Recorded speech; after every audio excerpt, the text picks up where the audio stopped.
एका गावामध्ये एक मूर्ख माणूस राहत होता. एकदा त्याला वाटले की आपण देवदर्शन करायला जावे, म्हणून तो प्रवासाला निघाला. चालत चालत तो प्रवास करत होता. तिकडे तीर्थस्थळी पोहोचल्यानंतर तो एका धर्मशाळेमध्ये थांबला. त्याच्याकडे थोडे पैसे होते. धर्मशाळेमध्ये फी भरून तो राहिला. एका मोठ्या हॉलमध्ये खूप लोक होते.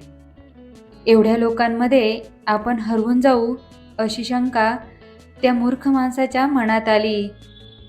त्याला एक उपाय सुचला. त्याने झोपताना आपल्या पायाला एक दोरी बांधली.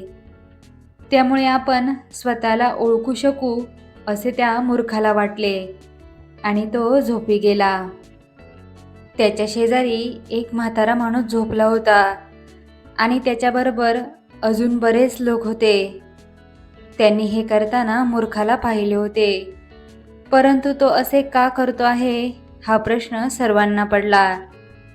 तो झोपल्यानंतर त्या म्हाताऱ्याने त्याच्या पायाला बांधलेली दोरी सोडली आणि स्वतःच्या पायाला बांधली आणि सर्वजण झोपी गेले.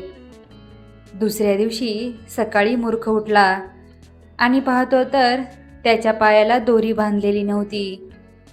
तो घाबरला आणि इकडे तिकडे पाहू लागला. त्याचबरोबर त्याच्या शेजारी असलेला म्हातारा उठला आणि इतर लोकही उठले. त्या म्हाताऱ्याच्या पायाला दोरी बांधलेली मूर्खाने पाहिली. त्या म्हाताऱ्याला तो मूर्ख म्हणाला, ही दोरी तुझ्या पायाला कशी काय आली आहे? काल रात्री मी तर माझ्या पायाला बांधली होती. म्हातारा म्हणाला, मला काय माहीत, मी तर झोपलो होतो. मूर्ख म्हणाला, अरे ही दोरी मी पायाला बांधली होती. तू मी आहे तर मग मी कोण आहे ते सांग. त्याच्या या प्रश्नाने म्हातारा आणि त्याचबरोबर इतर सर्व लोक खदाखदा हसू लागले.